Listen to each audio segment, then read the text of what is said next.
What's news? This isn't. Earlier this week, Amnesty International released their annual report on the state of human rights across the world. In it, the Philippines received its first special mention since the martial law era. Woo! Pinoy pride! Yeah! Wait. What? It's a bad thing?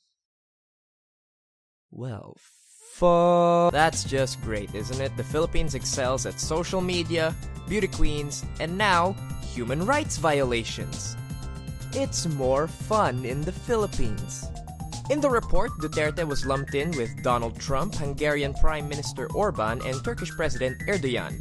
This is not a group of people you want to be bunched up with. Ideally, you should be grouped up with people like Oprah, or Emma Watson, or Gandalf. Duterte is said to be one of many world leaders with a toxic agenda that dehumanizes entire groups of people. That happens almost literally in our country when the president himself says something like this. Crime against humanity? In the first place, I'd like to be frank with you, are the humans. Good question, Mr. President. May I follow that up with a shirt like that, who says you're not a walking tablecloth that the family uses when there are no guests around? Both philosophical questions, but mine holds a bit more weight than yours, don't you think? The report made mention of the over 6,000 deaths attributed to Duterte's war on drugs and the growing climate of violence in the country. The public statements of the president is inciting a climate where people can just kill.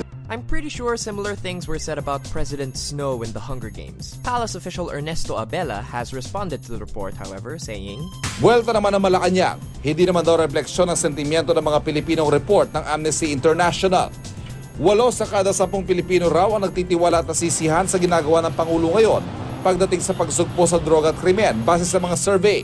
While Duterte's approval ratings are in the 80% range, surveys have found that 80% of people also fear being a victim of extrajudicial killings, which is kind of like if 80% of people approved of hit Broadway musical Hamilton, but were then also afraid of that hibbity hop. It's a little weird is all I'm saying. Because, correction, 100% of people approve of Hamilton.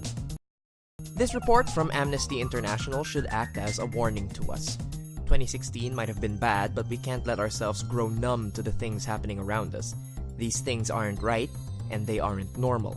We must remember that we don't live in a world of us versus them, and that all people have certain inviolable rights. The big question in 2017 will be how far the world lets atrocities go before doing something about them.